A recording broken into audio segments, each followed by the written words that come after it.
And a very good evening to you, and welcome to today's edition of Politics 101. It's Tuesday, the second day of the so-called working week. I say so-called because these days people work, people always work every day, but we're accustomed to Monday through Friday in Guyana. So uh, we talk about the work week. Welcome. Yesterday was Pagua. And so the faithful and those who are not so faithful had a good time. It was a public holiday and saw people all over Guyana um, playing Pagua, and it has become traditional to a large extent. People who are Hindus and non-Hindus do participate in the Pagua um, ceremonies. So welcome to those of you who are joining us from Guyana. Happy belated Pagua. And those of you who are joining us from outside of Guyana, welcome to Politics 101. Some of you are joining us from as far as the United Kingdom. It's night there. Good night to you. Good night to you. And tonight we have Dr. Jeffrey. Dr. Jeffrey is going to be on, and we are going to be talking about those hearings before the United Nations Human Rights Committee last week. Quite a stir. And we're going to be talking with Dr. Jeffrey about that. Dr. Jeffrey's column this weekend, which originates in the Village Voice, from communism to autocracy, is the way he framed his discussion of those of that hearing, and we are going to be talking to him about that. So we come on here tonight. We have visitors to Guyana. Last week we had the spy chief of the United States, the head of the CIA, visited Guyana, and then Bill Clinton, who needs no introduction, he visited, and I think he may still be there. Today's what, Tuesday? Yes, he is addressing the Dominican Republic Chamber of Commerce today, Tuesday. So he's there. And then the French foreign minister, he is visiting, and the French have said that they would open embassy in Guyana. So lots of high-profile visitors. And as we've been saying on this program over and over again, let us not fool ourselves. Those of you in the United States will say, let us not kid ourselves. We are in the big league. We have to get accustomed to these visitors, these high-profile visitors coming. We were a little bit slow in understanding what it means. Professor Thomas was on here yesterday, and he said that we're not just the fastest growing economy in the world, we're the fastest growing petrol state. And not just the fastest growing petrol state, but the fastest growing petrol state of all times. That his research has shown that none of the petrol states has taken off as quickly as Guyana has taken off. We're not yet even 5 years. 5 years, December is going to be the 5 years anniversary, and already we see where the economy is going in terms of the measurements. And we have seen that once we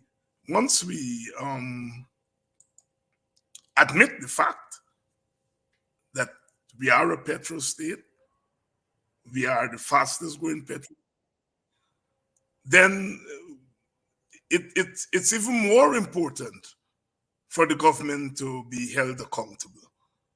It's even more important for us to have the kind of scrutiny that the committee, the United Nations committee, put the government under last week, because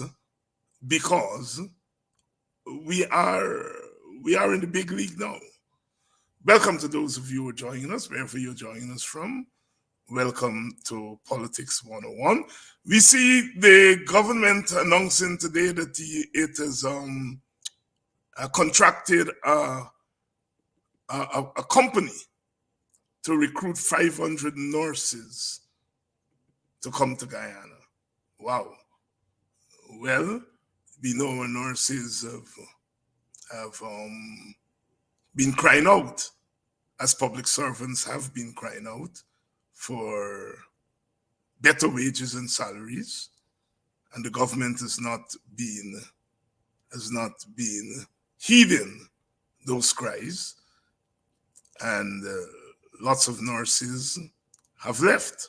They've gone to Canada and Britain and the United States, and we, during the budget debate, I think in the Minister of Health did point out that there is a severe shortage of nurses at the Georgetown Hospital and other public hospitals. The fact is that the government will say, well, we have a shortage, so we have to recruit nurses. I understand that we have already recruited some from Cuba and now Bangladesh. They're recruiting 500 nurses from Bangladesh. And the government would say, well, you know, we have a shortage, so we have to recruit. But the problem goes deeper than that. It is, we have a shortage, not because we are not training enough nurses, and this came from the Minister of Health himself, but because our nurses are leaving and going to other places, and they're in search of better wages. And we are in a position now to pay them better wages, and the government has refused to do that. So here we are. If you bring in nurses from outside of Guyana, you know, you have all kinds of allowances. You can't bring them and pay them bad wages. You have to give them a package. And usually those packages include things like transportation, housing, allowance, and all those things. So the money that they're spending on recruit, and you have to pay the firm, pay the company that's doing the recruiting for you. So the money that they're spending on bringing 500 nurses, they could put that money to pay the nurses better wages and salaries. You will keep them. And if you're paying good wages, good salaries, young people are going to go into the nursing profession. But here we are. They're recruiting nurses. My God. Dr. Hines, would you invite Patrick Yard to say something about this? I've been trying to get Patrick to come on to this program, but I've not been able to get him on. But I will pursue Denise. I will pursue. Marcia is saying the government bring nurses from Indian Bangladesh because they want them to vote PPP so they could stay in power. No, this comment by Marcia is instructive, whether it is true or not. If you are the government in a ethnically divided society such as ours, you have to be sensitive, and you have to know that you are going to get these kinds of responses from African Guyanese. You must know that. So it is not whether what Marcia is saying is true. It is the perception and that the government seems not to care about how it is perceived. Welcome to all of you. Welcome to the PPP's a racist group of vagabonds. You know, how can you not expect that you're going to get this kind of response or these kinds of responses? You know, we are, you know, I was talking to somebody who is high up in the PPP about the discussion they're having over Jagan and whether, you know, Jagan Marxism and communism and so on. And I was saying to the person that you all are walking right into the trap that Rafi Dev and them are setting for you. Jagan was a working class leader, there's no doubt about that. But he was also an ethnic leader in the sense that East Indians looked to him as their ethnic leader. Why can't you be both? Why? He was a working class leader and an ethnic leader. I went into many homes, many Indian Guyanese homes in the days when the WPA was very active in the Indian community. And you would see Jagan pictured there with the Hindu deity, Jagan, and sometimes they would have Mahatma Gandhi. That was standard in Indian homes. So Jagan was and Jagan dealt with ethnicity, you know. Forbidden Freedom, if you read Forbidden Freedom, he talks about Indians being second-class citizens. He sent a petition in 1963, I think, to the United Nations. And he repeated that accusations that Indians were being treated as second-class citizens. And in 1988, he was invited by the same Rafi Dev and them to New York to speak before GOPIO, the global Indian people's organization that they have there. And he spoke about the plight of Indians in Guyana. So it is not true that Jagan did not deal with the issue of race. He did. And nothing is wrong with that, because Indian people look to him to defend them not just as working people, but to defend them, you know, as Indians too. And, you know, so the Jaganites are trying to say, well, Jagan was about race. You know, he wasn't about race, he was about the working class and so on. And then Rafi Dev and them are saying he was just about the working class, he wasn't about race, and both of them are lying. Both sides are lying. Both sides are lying.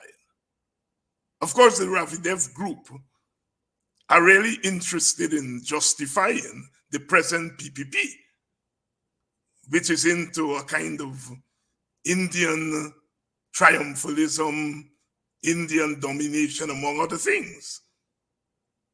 And they're mixing that Indian domination thing with capitalism, you know, whatever you call it. So the Rafi Dev group are saying that these boys know they're right and Jagan was wrong. We love Jagan, they're saying, but he was wrong. These boys are now right, you know. But anyhow, welcome to Politics 101. I think it's about that time. Let me bring in Jeffrey here, because Jeffrey's more versed on these matters than I am.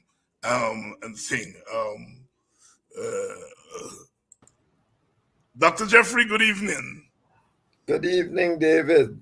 Good to see you again, and your audience, of course, for having me. Always a pleasure. And you started off your column this week with your column, of course, From Communism to Autocracy. And you say here in that column, the PPP government has had an abysmal record of dealing with issues that have to do with democratic renewal. And perhaps this helps to explain why at the first appropriate public opportunity afforded it, after Vice President and General Secretary of the PPP, Bharat Jagdeo at Babujan, threatened the political opponents of his party with dire consequence as the country proceeds to the 2025 general and regional elections. During discussion in Guyana at the 140th session of the United Nations Human Rights Committee, the United States Representative Professor Elfer of New York engaged in a most forceful questioning of the PPP government. I want you to expand on the first part of that statement. The PPP government has had an abysmal record of dealing with issues having to do with democratic renewal. Please explain.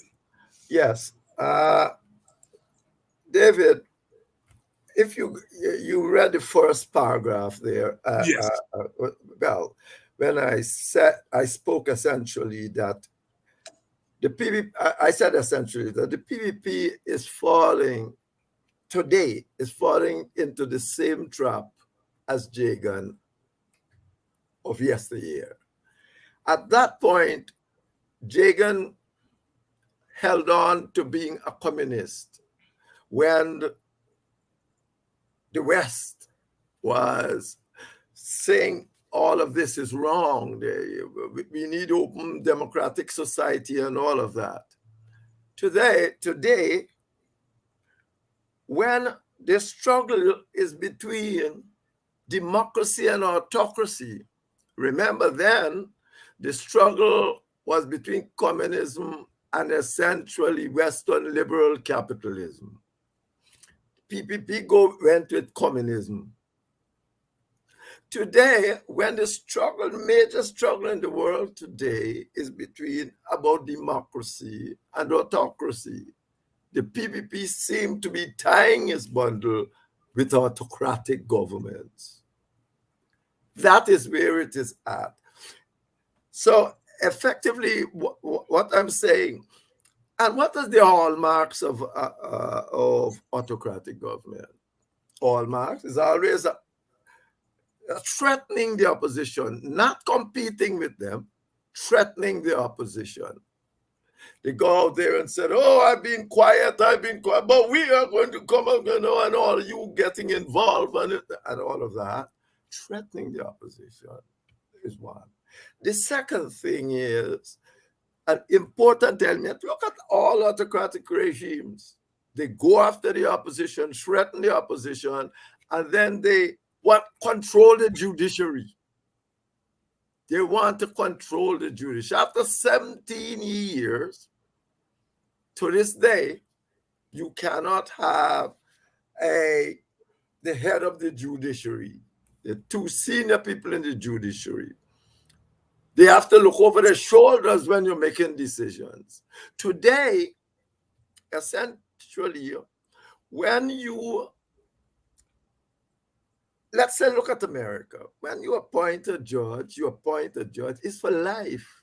Because people shouldn't have to look after the liberal democratic state is based upon the freedom of the judiciary. It's the administration, the legislation, and the judiciary. They check and balance each other. The government of Guyana already controls the executive and the legislature, because with one seat, they can do anything they want. One seat majority, maybe not even a whole seat if you could look at it seriously. They can do what they want. And then now they have tremendous influence over the judiciary by not appointing people permanently to that position. So effectively, once they start to attack the opposition, and then it is well known that for 17 years you can't come up with some way of dealing with the judiciary if you're a real democratic government. The Americans stood back and says, what we have here in this era, and you cannot have it in our backyard. You cannot have another autocratic government in our backyard. What we need in our backyard are democratic governments. The result is that they, at the UN Human Rights Committee, took on the government on these kinds of important issues. Where is the democracy if the central pillar, one of the central pillar in that democracy must be the freedom of the judiciary? You have some people that have been acting position that you can do with whatsoever you like for 17 years. What kind of, and we are in a struggle, major struggle, that the West is saying this, between autocracy. We have Chavez over there a problem, Ghana is becoming a problem. That is what I essentially meant, that they have this problem. The PPP wants to rule and rule alone. You were mentioning Ravi Dev and that lot just now. But if you realize what is happening there is that they are saying it's all right to have for parties to represent ethnic groups. That's great, that's great. But they must represent them in a winner-take-all situation. Yeah. That's what they're saying. They must represent, and it doesn't matter if the winner-takes-all situation is autocratic. So what do? They're pointing you to Singapore and places like that. Singapore, when the Americans held their democratic conference last year, I think last year, Singapore was not invited, largely because it's an autocratic state. But that is what they want. They are saying essentially, we today in the papers, you want to call themselves an electoral democracy. Well, that's really putting it maybe plainly what we are. All we do is have elections, and when we win, we do what we like. We are the elector, but we have seen and we know that everybody, Putin have elections and win. Maybe more fairly than the PPP can win an election in Guyana. But who's running to go and live in Russia? Is the person doing that? Where's the soft power, which is perhaps one of the best way of judging how people view countries? So essentially, that was my position, that the PPP wants to rule alone. In our kind of situation, it cannot rule alone. It cannot. You know, and you said there are two issues about what took place at the committee, at the Human Rights Committee. And I am tying these things together with the people coming here. Clinton, Blair, they're coming here is a sign that the time has come. Constitutional reform must come. And the PPP must deal with the issue of ethnicity, upfront ethnicity and governance. Let me tell you, Clinton coming there is not a joke. As you know, that I don't know what when they get together, what they will be speaking about, because he'll meet government people. I mean, the DR meeting might be one thing, but he's going to meet government people. And Clinton used Biden, because he was a senator then, as a central pillar in getting the Good Friday agreement on stake in 1998. And who was the Prime Minister of Britain at the time? Tony Blair. Tony Blair, yes. All right, it could all be coincidence. It's all about that. It's Tony Blair who was there at the time. And Clinton had this to say about the Good Friday Agreement, was done by George Mitchell and ex-secretary. Clinton says, The Good Friday, and he was speaking to it at the 20th anniversary in 2018. We can talk a lot about that later. But he had this to say. The Good Friday Agreement called for real democracy. And what is real democracy? Majority rule, minority rights, individual rights, the rule of law, the end of violence, shared political decision making, and shared economic benefits. That is what he defined. And if you look around Guyana, you don't find that here today.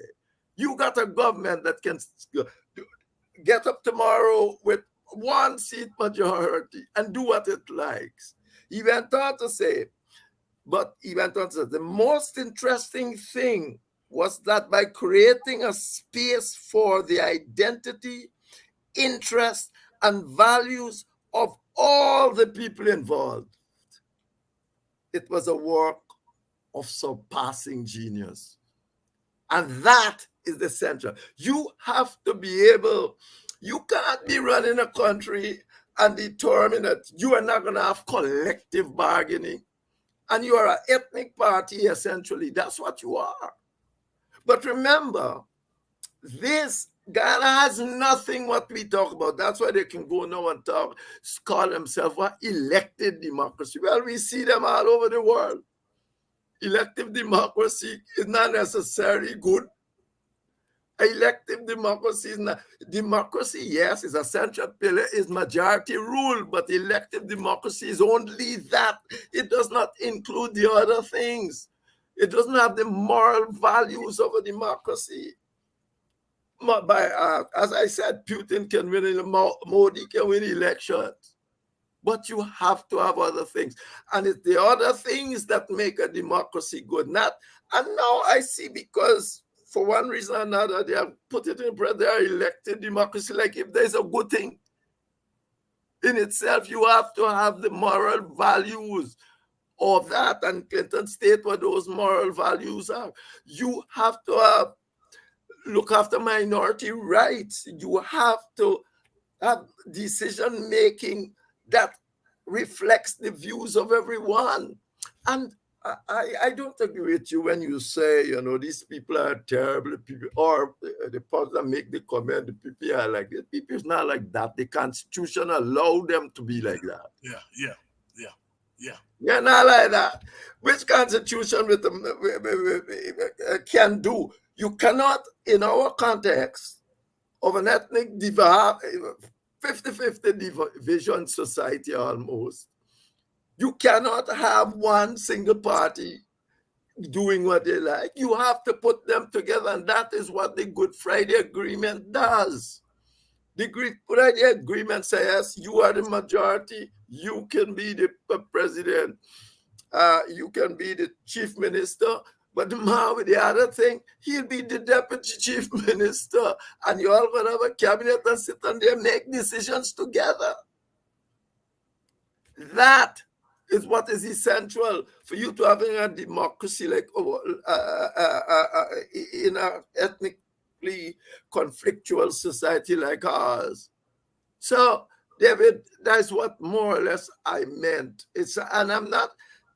Remember, it's 1998 when they was writing, when the Good Friday Agreement was signed. We were doing a constitution in 2001.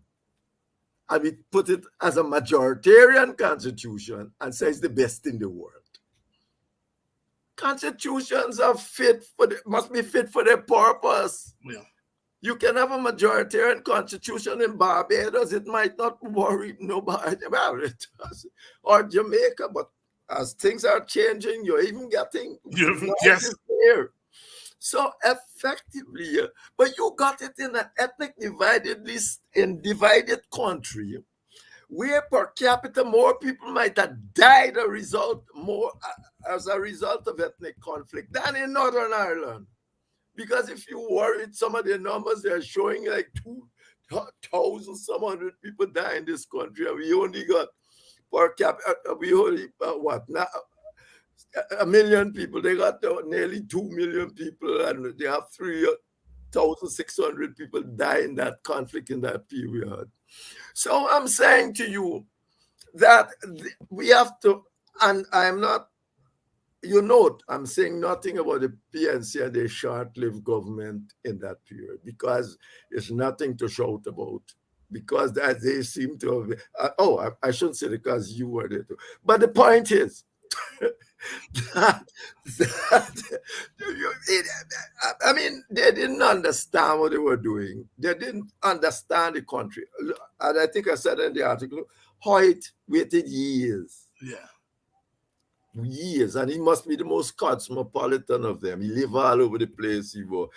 Every other leading guy, just live on the border, and when they go abroad to study, they only go in some army camp. It is just as autocratic, or they go to some Soviet country. That is part of the dilemma. So I don't necessarily blame the PPP. Some of the things the PNC do myself, how can I possibly blame the PPP? It's the arrangement that allows them to behave that way. And they're coming up now with all sort of things. Small parties can help. Imagine, you get one small party, and look what happened already with this small party. Even getting, but even so, this small party end up in one seat. You get this party to come at you, and you can suppress the whole Indian or black people one way or another, because they would claim it's the same thing happened for a couple of years with the AFC. They would claim a whole lot of things happened out there that day. And they're right. They are a central part of this country, and they must have a seat at the table. This is not an homogeneous society where you can just talk about majority rule. Because there's the essential feature, David, of governance, of democratic government. James Stuart Mill said it how long? Since 1861. He said you must have a united public opinion. You ain't got no united public. You got Indian opinion, you got African opinion. If one person says something, the other, you do not have a united public opinion. And if you do not have that, you can't have what we call homogeneous kinds of democracy in Ghana. Dr. Henry Jeffrey here with the opening salvo. Those of you who would like to read his full column, it's been scrolled at the bottom of the screen there. You can find it on my website, and you can get it at the bottom of the screen there. I assure you, it makes a good reading. As I said, you can get it there. On my website at Dr. David Hines, GuyanaPolitics101.com, Dr. David Hines, GuyanaPolitics101.com. It's been scrolled to the bottom of the screen there, and you can, it's hot stuff. It's hot stuff. It's attracting a lot of hits. And so those of you who have not read the full column yet, you can get it there. Dr. Jeffrey, you used the whole notion of communism to autocracy as the kind of backdrop, as you've been explaining, for understanding the kind of grilling that the PPP got from the United Nations Committee. And you made a couple of observations. The first observation you made is that the PPP representative seemed very unprepared. Why? Why was she unprepared? Yeah, but I also said that is not how this, by my understanding. Yes. These people send you a list of the questions they will be asking. Yes. Right. And then you send them back lists, and then they can even do all sort of supplementary for you to get there. I'm not going to make anything here, but I've got a feeling, as I said, that she was caught by surprise. Yes. I mean, because that's the only way she can be in that mood, because you gotta come good. I know that today I'm reading some man talking about democracy like picking mango from a tree, but they can get in that nonsense about majority rule and who rule, and you can get there. But the point is that I am saying it appears to me that like she was caught by surprise, because certainly you can answer in a better way. And I would suggest that it's after the president start attack the people at Babujan, that people say, I might be wrong, but it's just that I'm saying, because it's the traits of autocratic government. And in this era, when the West is struggling between democracy and autocracy, they don't want an autocratic government on this region, and certainly not a baby country like Ghana. Ghana might be growing, but Ghana oil is petty to Venezuela. It's petty. It might, yes, it's growing, might be the fastest growing, but the fastest growing in the context that oil is on its way out too. And therefore, everybody wants to get the bit out of it. So that's all right. What I'm saying here is that the West got to win the struggle for democracy in this. It's like they had to get rid of communism in the old days. And the PPP is a humbug again. The PPP is a humbug because it does not want to have real democracy, as Clinton I read from Clinton. That is real democracy, and it is possible. It's not that it's impossible. And therefore, PPP is a humbug. They're a humbug, but they're a humbug in a different era from when Jagan was a humbug. And but the pressure will still be on. Yeah. And that's what I'm saying. They're a humbug in the period where we got oil, and compared with others, it's not a lot. But geopolitically, economically, and so on, we are now even more strategic from the standpoint of the West. Oh, yeah. You got Ukraine and all of that, and you need oil and all that. Yeah. But I'm going to tell you, you can't have too many autocratic governments in the region where the chief struggle for democracy exists. And there's no way it should exist in Guyana.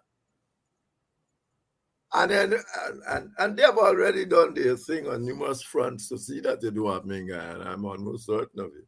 So effectively, that is the point I was trying to make. You're trying to make. And the composition of the committee, as you pointed out in the column, there are 15 independent people picked by the government. Yes. But I mean, hell fun is, man, you see them, you see the type of people that you got there. And I did one and two others. These are serious people for the business. The men, all the years they spent doing these things to get to that standard, writing 200 articles, refereed articles, not articles, Village Voice or Kaito, refereed by your peers. And then you're going to tell them it's work, or suggesting it's work on the PNC. They're not going to do nothing like that for just work on the PNC. And they got 18 or 17 others right there. They sit down and they know what's going on in Guyana. Don't think you're going to fool anybody. If you look around from the contracts and everything, what we need badly in this country, all of this thing can stop. Have an ethnic disparity study. How long we have that been saying? They want to call it what they like. They're now saying an ethnic impact. I don't care what they call it, but it must show in the PPP time, in their time in government, how wealth has been distributed and what can be done to deal with it and change that situation for the future. Let them do that. Australia did it. Singapore begging for it, but of course, Lee Kuan Yew is like them. Yeah, you ain't gonna do nothing like that. So, now Lee Kuan Yew, they have Usref is there, and Britain did it. ethnic disparity analysis. But we'll close off an objective now. I'm not going to get a couple people from Freedom House and do no analysis or come and say, they must do it. They got the money to do it, as you just said. Don't call me and say, oh, bring the numbers. I ain't have to bring any numbers. You are the government of Guyana. People have serious concerns about your how equitable they are treated. You should go and do it. You have resources. The British don't do it when they're 75% a homogeneous kind of a country. Australia doing it. Why can't you go and get it? When as part of the Party G committee, we were talking to the State Department. I raised this point. The people said they're willing. The State Department said they're willing to help to get that analysis. The PPP issue, it's imperative that they do it. This got nothing to do with any state government. Do a proper international assessment of how wealth has been shared in Guyana, and the thing can close off right there. It can close off in any case, because even if they were doing this for 18 years, giving you 5%, telling you got 5% for the year, but giving you at the end of the year and 5%, must you mean 3%, and all that nonsense. No, what I am saying to you is it needs to be done to see how wealth has been distributed deliberately so in Guyana. And then we can put in place things to go on and do. I've been saying that for the longest while. I say to the Ethnic Relations Committee that is a couple of years ago, that is something you should get done. And then we can move on. At least we'll got some numbers, proper numbers, objective numbers, not coming from the government or the PNC or opposition or the Jeffries of this world, but something you can live with. You remember the government went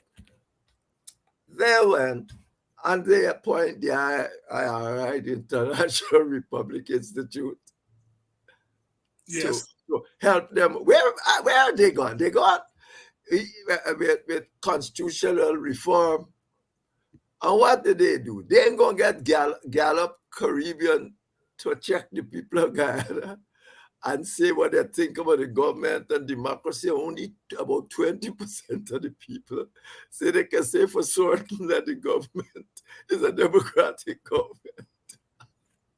And they're talking about, let me be real. The way the whole thing is going on, too many people are involved not to know. And the result is when serious people ask them questions and I give away to tell the truth, they say, no, I can't. 20% and they're talking about re-elections. You got 5,000 people votes. The CARICOM group says they found, when you recount, 5,000 should not have been voting. And don't tell me it's new to Guyana. Mauritius, I think, had the same situation. And the court threw out the matter. The court says, no, the election must go. So don't tell me it can't happen. So much people can't vote and you can't see them and all this sort of nonsense you hear. So effectively, and I'm not saying it's a PPP alone rigged election. I think this is a nationwide thing. But what I am saying is that we need to quell these things, have a democracy in the real sense, not only from the moral standpoint, but even if you want to call yourself an electoral democracy, call it on the real numbers, not at the false numbers. And that is precisely what we have in Guyana. It's a mess. It's a mess. Jeffrey, I want to take you back to what I think is the headline from tonight's program, and that is that the PPP has become a humbug again. And I want to ask you two questions and related to that assessment. The first question is, do you think the opposition, and I'm talking about the formal opposition, do you think the formal opposition has grasped where this country is at the moment in relation to that conclusion that you have drawn?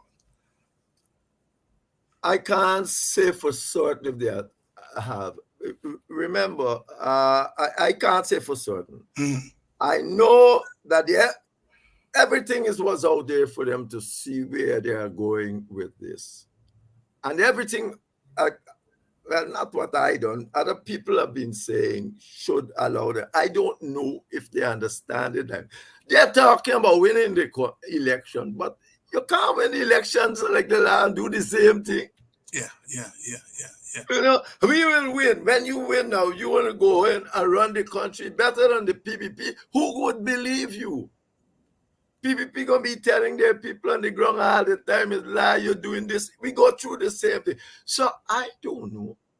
I must hope so, because if you look at what's going on, it's quite clear that effectively this can't continue. Yeah. PPP can't continue like this.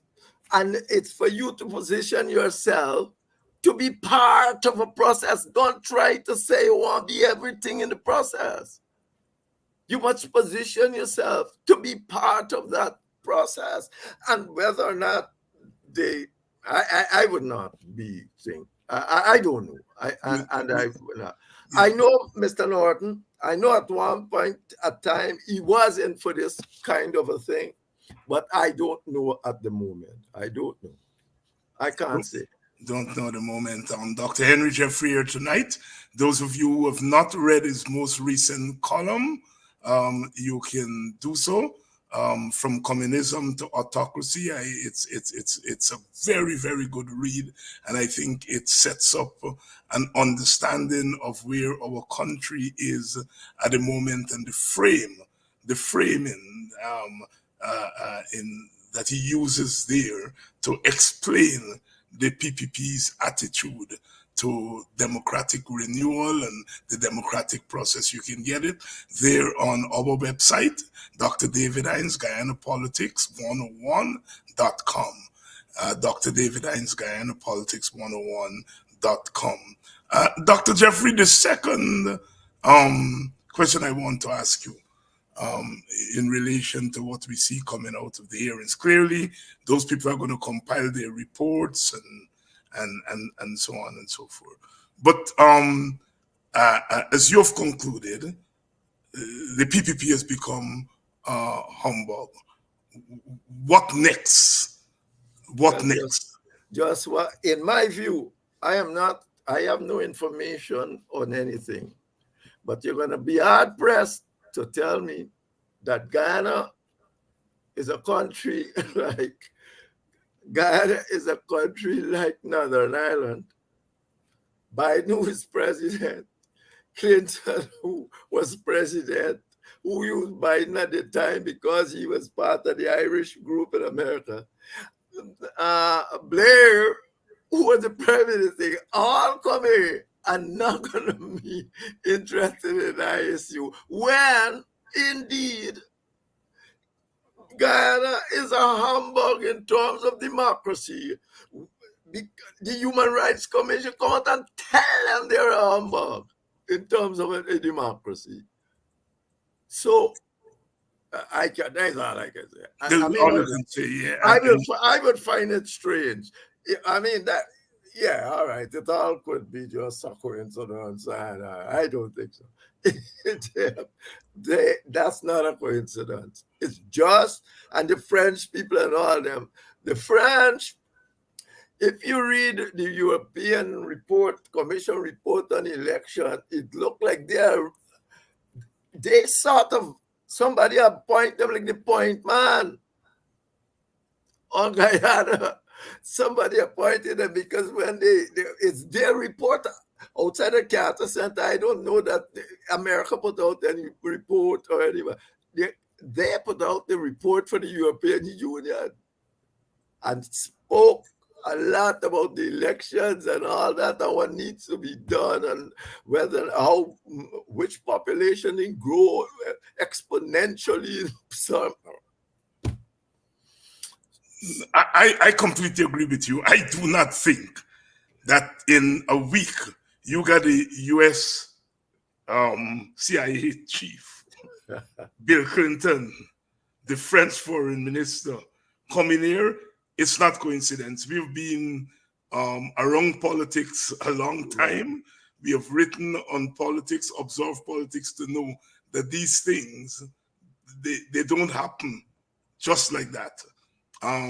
That it's really a signal that is being sent. Jeffrey, we weren't down to speak about this, but the Venezuelans seem to have torn up the Argyle agreement. But David, come on. All right. Here again, it depends on what you thought the Venezuelan, if you believe the Venezuela was ever going to invade Guyana. The Venezuelans are using this thing for election. Until that election is finished, they're going to find something to do to keep the people who they've got to find things to do. Imagine what that thing said. You know what that law is, a law, or I mean, I don't know if the It's a preamble. law.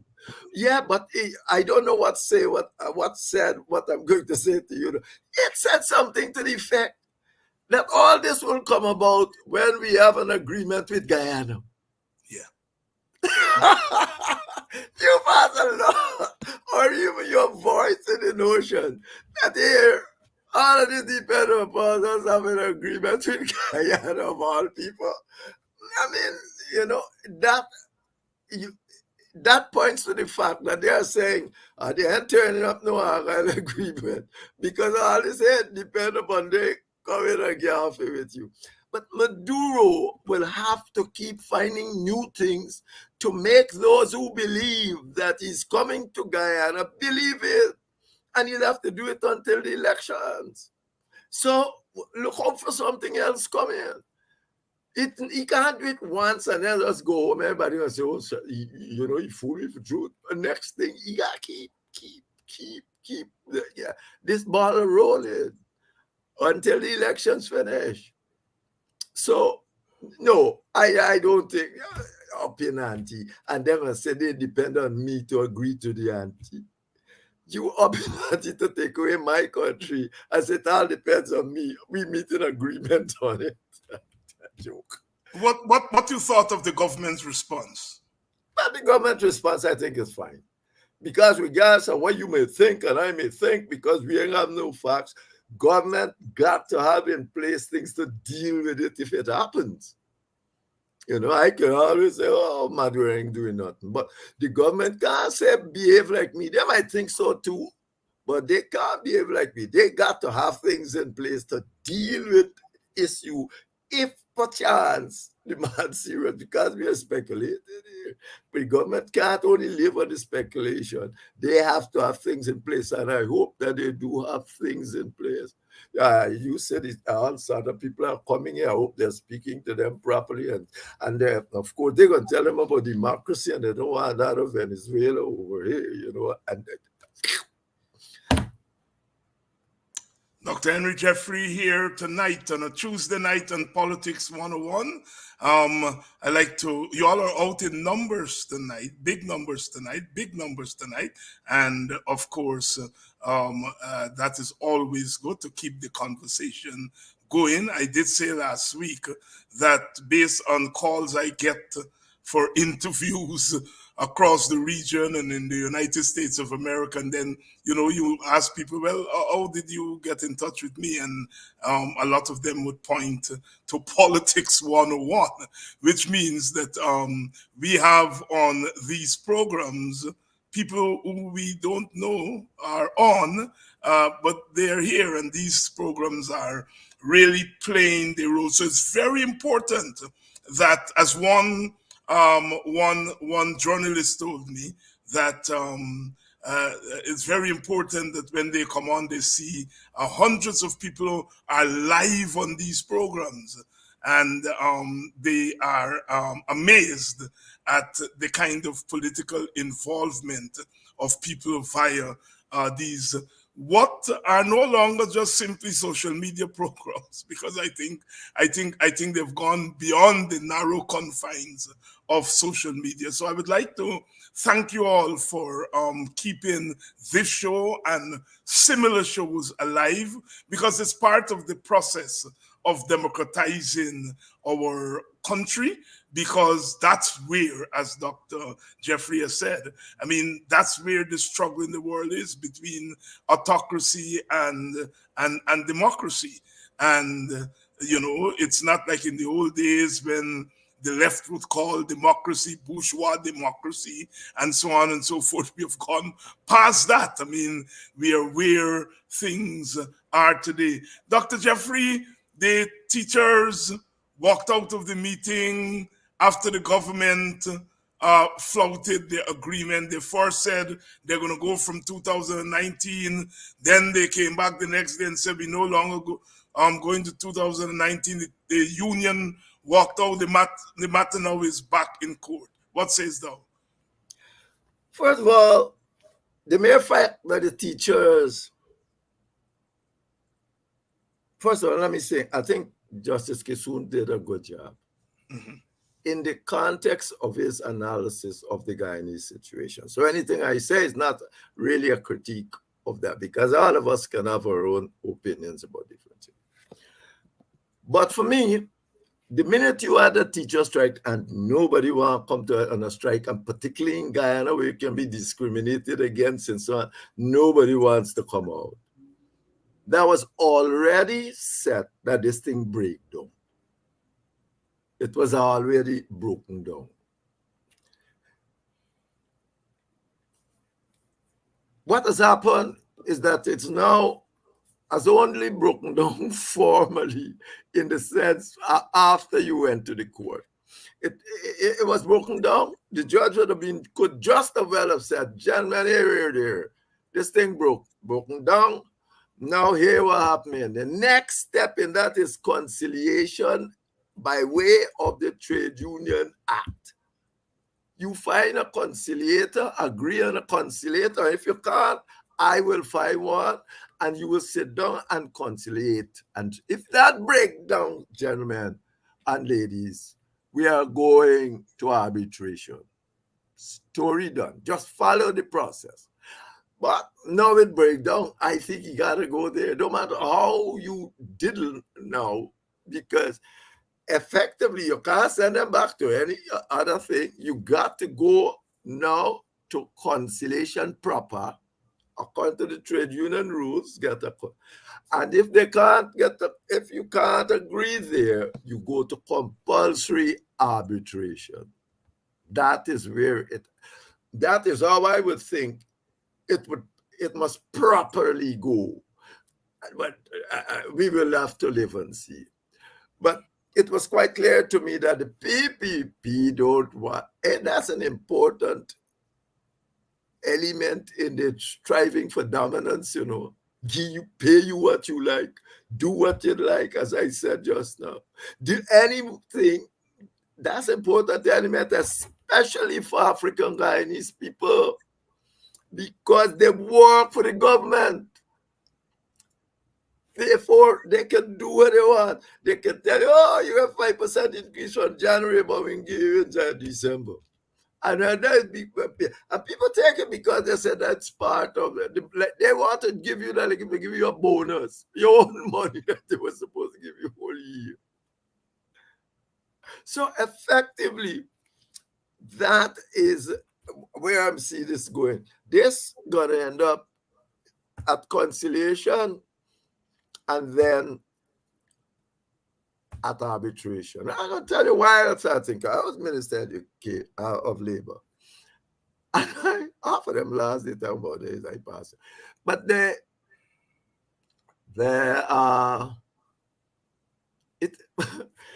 union don't have, and I'm saying this as I would have sat down as minister and think it through. The union don't have, unless they get what they want, they shouldn't have any interest in not going for arbitration. because they would have gone to the end of the collective bargaining process, and nobody can blame them for anything. They said, we've struggled, we fought, this is the end, whatever we got there, particularly if the government, and they'll do it, if the government don't come seriously and try to meet some of their demands. They would have no good reason to say, I agree to this. It's better they go to arbitration and the arbitrator say, well, that's what we're going to get. The members are going to go down and run down and blame them all over the place. So the regime should have enough sense to say, hey, you got to make these people some way. Unless they think they can find an arbitrator. Because I think according to their rules, it says something to the effect, their collective agreement, it says something to the effect that the minister, at the end of the day, the minister can choose the chairman. No. So we got to see how that goes. But the teachers have a right to strike. They have a right to. They have done it. And let's see where it would go. Let's see where it will go. Dr. Jeffrey, and you raised the alarm before many of us, and when you began to discuss the whole issue of domination as a central pillar of the modus operandi of this government. And you were correct, you are correct. But why? Clearly, you have intelligent people in the PPP, whatever you think about them and so on. You know, clearly you have intelligent people. Why are they picking so many fights? You're picking fights with teachers. You're picking fights with nurses. Now you're bringing in nurses rather than address the wages. Why? Because dominance, ethnic dominance is a funny thing. Remember when Ravi and them talk about J-Gun, they form parties to get Indian away from J-Gun. Mm-hmm. You remember all of them that talking there, more or less. They formed their own little party just to get anyways. To form from Balaram thing right down. But J-Gun keep them there. So as you started by saying, the Indian has been attuned to be frightened of the PPP. They have been attuned far much more than the PNC African people, because after all, they were in government. Yeah. So, and after Jagan was in power for all those years, he had nothing else to keep them with. He had all of these chaps coming to try to racialize him, but he was on the ground. And somebody said, I can't remember, but Jagan was a hard worker. You go in all them villages, you see them and the bottom house. I go on campaign with Jagan even in 1992, and he says, Henry, we go in this room. I said, where are we sleeping, Chief? He said, I got a friend. I said, oh. So this is when one government yet we're talking about the election for 1999 campaign. We did that. And so Bartik, I think he said, I got a friend, man. We got put up with a friend. I said, okay. So we go, the friend got one bed and he got a hammer. So I said, I'm the younger chap in the hammer. So Jenny says, he said, what are you doing in it? I said, no, I cannot get Chief. I can sleep in here. He said, man, you ever sleep in a hammock? You don't know anything. I sleep in a hammock. I said, but you know, he said, no. Come on. Jenny Jagan was that kind of eating all over the place. He going on the bottom house. He gone. I was telling a friend last night, when we were supposed to go to the World Social Summit, me and Jenny alone, you know, then he introduced Asgar, and Asgar left free in New York, say, because he put we all in economy class. And we start saying, you know, I tell him, I said, Chief, I don't travel in economy class, right? Not only on your own thing, you know. I used to do the student days and all that. He said, let me do it this time. So we got. You know, Cherry Jagan, when we are not planning to go, so where are we going to say, Chief? You got some friend somewhere. When the time come close to go in, Chetty Jegan's friend we got my hovercraft how far this valley from the meeting. We got to drive, go to hovercraft. So when he sit down and he said, "Mom, we got book, we got to find a hotel." By which time, guess what? It's the only place you can find a hotel is in the best hotel in Copenhagen. The Copenhagen itself. All the big wigs there. The money is so much. All of them. Castro, Clinton, Hillary was there. I met Dr. the thing. But the point is, all of them stayed in the same hotel because that was the big wig hotel. Chetty Jegan, because he trying to not spend, end up spending the most. Well, not the most, at the best place, in the place. So, you know, Chetty Jegan was a different class. And he wasn't a racist, but yeah, he recognized that race, he got to keep a group together here. And race was what he had. Neither he or Janet were racist, but they know that's what they had on the ground. Now, that's what we're going to come back to haunt the party, because he might be racist, but he's going to create a whole lot of ethnicities on the ground. Yes. A whole lot of them. Now, that's what you have, and it is a serious situation in terms of, and once one ethnic group behave, another one going to behave, and so on. That's why we have a situation in which it demands a different form of government. We do not have a united public opinion in Guyana. You can't get one ethnic group running the other one. It's just not on cards. Yes, yes. And the point about one group operating this way and the other group responding, you're so correct.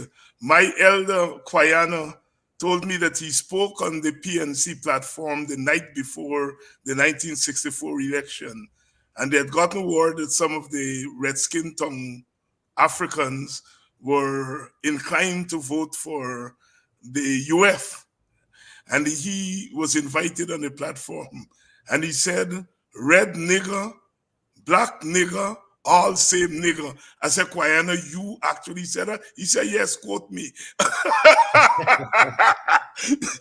making the point that the politics of race is real. Yes. Yes, it's no use you fool yourself and then gonna get one ethnic group trying to run the other. It's not gonna work. Yes. They're gonna undermine you on the other side all the time. Yes. And so Chetty, I agree with you that Chetty was attuned to the importance of ethnicity to his survival. And I think Donald and Clement and them are, trying to cover that down. Yes. And they need not, they need not. Why you going? Why is that cover? I don't cover it down, and I think I was a good friend of Chetty. I don't see where you go cover it down. It's reality. It's the reality of his situation. People say, "Oh, come back and he start this and he start that." But if you are going to derob in me, because that is essentially what the British and they were doing, will you expect me to come back asleep? I'm going to use what I have to do and try to shake things up. That's what he did. So I don't. But that's what that time, as I told you, you listen to what Clinton said. He said it in 1998. We are writing a constitution in 2000 and still didn't get it yet. We put the constitution straight into a majoritarian mode. And when we try to get out of the majoritarian mode, we say we got to come to agreement on things without making a tiebreaker. Without making a tiebreaker. Dr. Henry Jeffrey here tonight, and as usual, we are walking our way through a number of these issues and trying to put them in perspective. Dr. Jeffrey, Guyana took what many consider to be the right stand on the issue that went before the Security Committee vis-a-vis what's happening in the Gaza. And Guyana took a very progressive position. What's your thoughts on that? Well, first of all, when you get voted in as a member in there, it's not your position alone. Right. It's a whole lot of group that come to make you that representative them. So it's not like you go in there and say what this is alone. Like Guyana's position represents a whole lot of Caribbean people there who had to make thing. It is the correct stand, yes. That said, it is a correct stand. But you know what Biden once said when he was Deputy Obama? He said if they want to Israel, we'd have to invent one. Yes. Yes. You know why he said? Because he's in a region at that time particularly where there was nobody pretending to be democratic. The vast majority of these people. And so the Israelis, and this is a point I wrote on it, so it's nothing. I said the Israelis deserve a state all by themselves from what they went through since God knows when. Since 1066, they're throwing them off in the river and all sort of thing and throwing them in England and all those other places. It's not surprising that it's the English that forced that, encouraging them to get a homeland on their own because they went through hell, Just like how we talk about slavery, where it's 1066, this is not no 14, and these people been going through hell. And they want a state that they are in total control of. In terms of democratic theory, it doesn't wash but every theory guy gets some exceptions given the history of the situation. And I think that the West fell down badly. They encouraged people to go to those lands.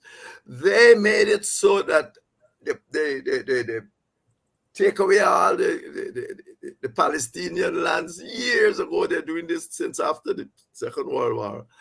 And they always putting it aside. I know it's troublesome. I'm not saying I don't know it's troublesome to negotiate. But the point is that they must start and complete this journey. You can't get what's going on there.